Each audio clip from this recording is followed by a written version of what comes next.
Camilla. They're friends of mine for a long time, long before he was king. And it's an honor to have him as king. And, you know, I think he represents the country so well. I've watched. He's such an elegant gentleman, and he represents the country so well. After Robert Redford passed away today, did you hear about he this? did? Wow. Apparently in his sleep at his home. Well, that's a good way to go, I guess. But I'll say Robert Redford was great. He had a series of years that there was nobody better. This just happened, I guess. Wow. He died in Utah in his sleep. Yeah. What movie would you say you like the best in? Well, you have a lot of them. Honestly, I'd say he made 7 or 8 great movies. They were really great. There was a period of time when he was the hottest. I thought he was great. On TikTok goes dark. Are you going to delay the TikTok ban? Well, we have a deal on TikTok. I've reached a deal with China. I'm going to speak to President Xi on Friday to confirm everything up. We made a very good trade deal, and I hope good for both countries, but a very different deal than they've made in the past. What companies are involved? What companies are going to buy We'll be this announcing that. We have a group of very big companies that want to buy it. And, you know, the kids wanted it so badly. I had parents calling me up. They don't want it for themselves. They want it for their kids. They say, if I don't get it done, they're in big trouble with their kids. And I think it's great. I hate to see value like that thrown out the window. So on auto executives, You know, you're talking about tens of billions of dollars. some auto executives are concerned that compromising the 15% for auto tariffs coming in hurts American automakers. What do you say? Well, I haven't compromised anything. Where did I compromise? Going down to 15% from 25. Going down to 15%. From 25. We charge that well. And where did the 25 come from? It came from there. Some auto They paid nothing for years. Now they're paying 15%. And some things can pay more, like chips can pay more. Pharmaceuticals can pay more. You know, there's a bigger margin. With a car, you have to make 15% before you make a profit. Pretty tough. So, don't forget, European Union is paying our country because of tariffs $950 billion. Think of that. We're talking about a year. $950 billion. Japan is paying us $650 billion. These are countries that paid us nothing until I came along. And China's paying us a tremendous tariff. You know what the tariff is, right? You know what the tariff they're paying us? What? So it's 30% for the fentanyl as well as whatever for the 301. 20% for the fentanyl. But the overall is about 55%. Okay. That's as opposed to nothing. Would you say that's the difference? We have a big decision coming up, and if the Supreme Court rules the way, hopefully they will, because, I mean, every legal expert said we win that case, but you still have to watch. And the Supreme Court's been terrific. I think they're very fair. All I want is fairness, and we win. But if we win the Supreme Court case, which is the finalization of tariffs, we will be by far the richest country anywhere in the world, and we'll be able to help our people more, and we'll be able to help other countries when we want to. But I will say, if we win that case, our country, you see what we've taken in just on a temporary basis. We've taken in trillions of dollars, trillions with a T, and we will be by far the richest country in the world. There'll be nothing close. You know, one other thing, we'll have tremendous power to negotiate. The use of tariffs. I settled 7 wars. 4 of them was because I was able to use tariffs.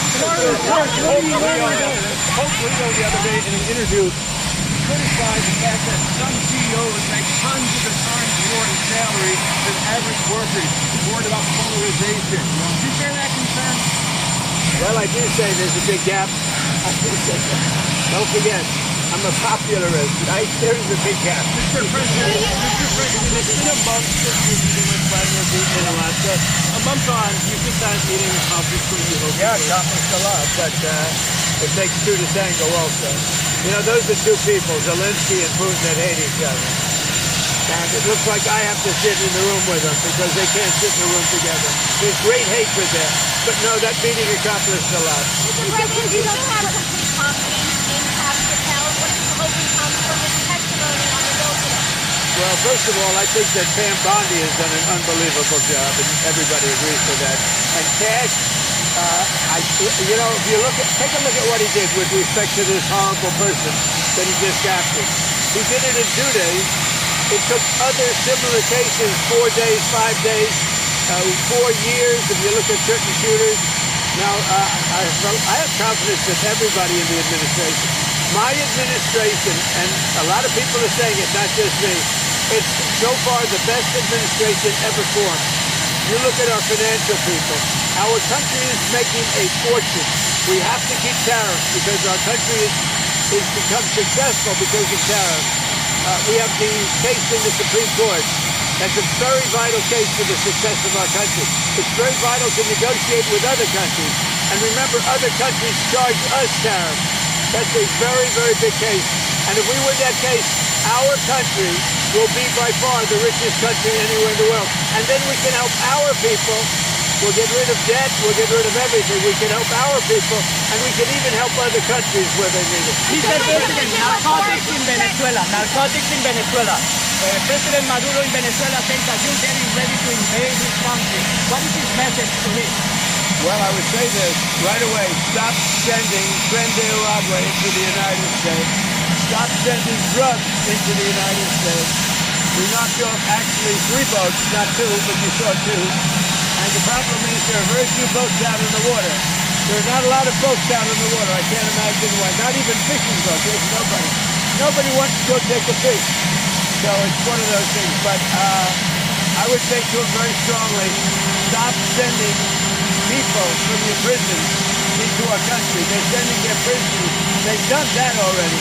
So the numbers just came out. Another month with 0 people getting into our country. And these are bigger jobs with people like you that would like me to do bad news. Nobody has ever done on the border like I've done. Mr. President. So he's going to have to get going and make a deal. He's going to have to make a deal. Zelensky's going to have to make a deal. And Europe has to stop buying oil from Russia. Okay? You know, they talk, but they have to stop buying oil from Russia. Mr. President, there are some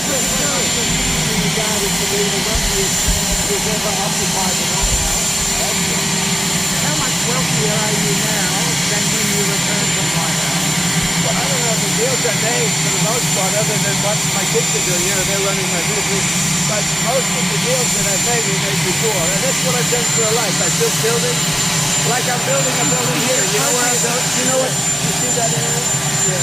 That is going to be the greatest ballroom anywhere in the world. And for 150, so it gives me pleasure to do it for the country. And I'm paying for it. I'm paying for it.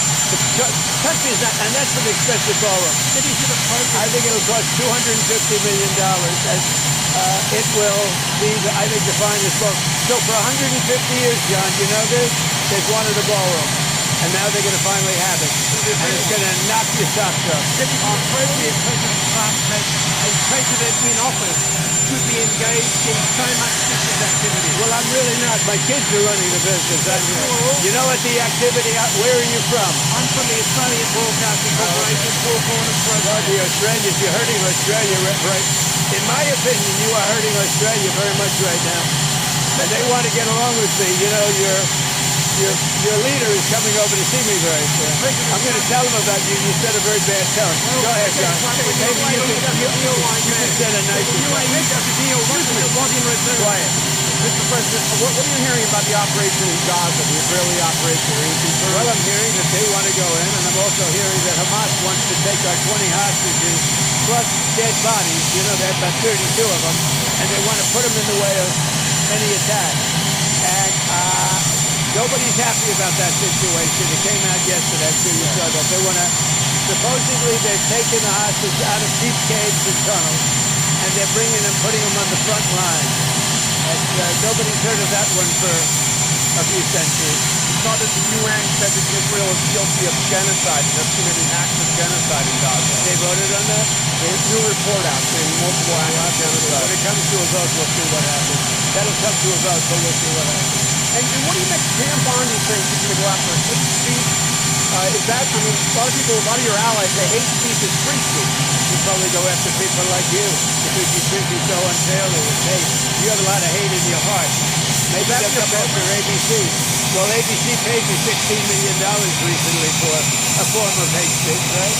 Your company paid me $16 million for a form of hate speech, so maybe they'll have to go after you. Look, we want everything to be fair. It hasn't been fair. And the radical left has done tremendous damage to the country. But we're fixing it. We have right now the hottest country anywhere in the world. And remember, 1 year ago, our country was dead. And now Washington, D.C. is fixed, and I fixed it. The mayor was fine. The mayor was just fine. Okay? The mayor had the fixed city for many years. He's been mayor for many years. The one that fixed it was me and my people. And it is so safe. You can take your beautiful wife tonight and have dinner down there. You won't be shot. You won't be accosted. You won't even be looked at incorrectly by anybody.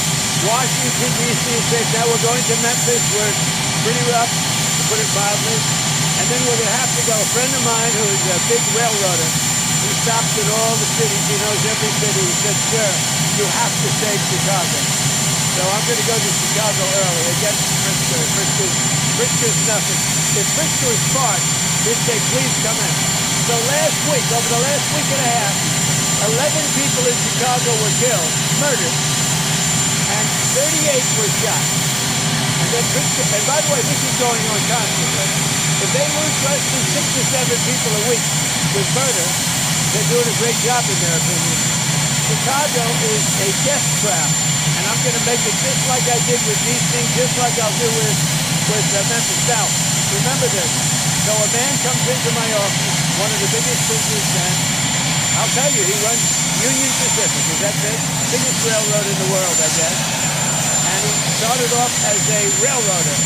He was running a railroad, a little caboose. He was in a caboose. Now he runs the whole damn thing. 45 years ago, he started off in a caboose. I don't know what that's all about. And he became the top, so that's a good place to start. But he came in, he knows the country intimately. He's looking to do a merger by another railroad, the one that has a little problem in East Palestine, right? And they want to buy that railroad, as you know, pretty popular. But I sat with him and I talked, I said, so you know every city? Yes, sir, I go into every city and I have for 45 years. I said, where would you go now? He said, St. Louis is in big trouble. I said, but Chicago is a great city. You can save Chicago, sir. Don't let Chicago die. This is the guy telling me with great knowledge and stuff. He said, don't let Chicago die, sir. It's dying. Don't let it die. I'm going to Chicago next. Mr. President, do you hope federal charges are filed? Do you hope that federal charges are filed? Well, I just want something to happen, whether it's federal, state, and most likely it's going to be state. The question is whether or not we overlap with a federal judge. So they're looking at that. But the state is very competent. The governor's doing a very good job. As you know, they have the death penalty.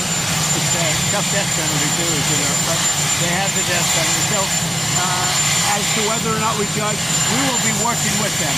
We may or may not be able to judge. When it comes to the governor, what do you make of his overall message of nonviolence? Well, I agree with it. I agree 100%. But most of the violence is on the left. He said that social media is a cancer. What? Do you agree with that? The Utah governor said that social media is a cancer and more people should log off and take some time away. Well, it's not a cancer in all respects. In some respects, it's great. But there are segments, there are deep dark holes that are cancers, definitely. Beyond cancer, they're death. Court this morning denied Fannie Willis's appeal of your removing her from the case. Well, that was a great decision. It was a rigged case to start off with. It's great. The court ruled that she was a disaster. She was a disaster with a boyfriend. The boyfriend that she paid $1 million for his expertise, but he never did it before. Now, she should be prosecuted. What she did to people, forget about me. What Fannie Willis did to innocent people, patriots that love our country, what she did to them by indicting them and destroying them, she should be put in jail. She's a criminal. Fannie Willis is a criminal. Will you apply more pressure to EU and NATO countries not to purchase Russian oil? I do, but here's the problem. You know the problem. They're purchasing Russian oil. I don't want them purchasing Russian oil, and they've got to stop immediately. It's not fair to us. They're purchasing Russian oil, and we have to, do things. Now, the nice part, it doesn't cost us anything anymore. You know that. They are buying everything from us. Unlike Biden, who gave away $350 billion. We actually make money, but I don't want to make money. You know what I want? I want that war to stop. Because last week, 7,018 people got killed. Thank you.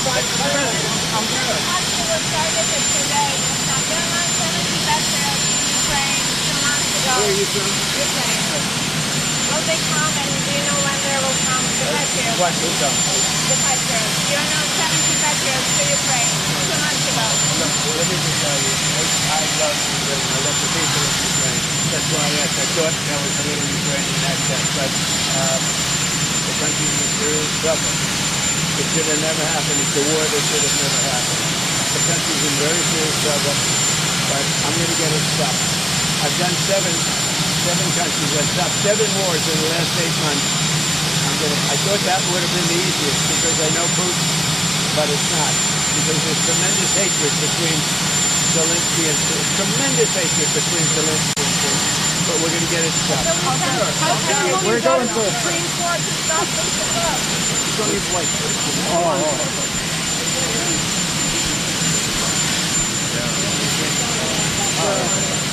Not really. No, it was just about getting other vehicles on the side of the personal. I'm very sure.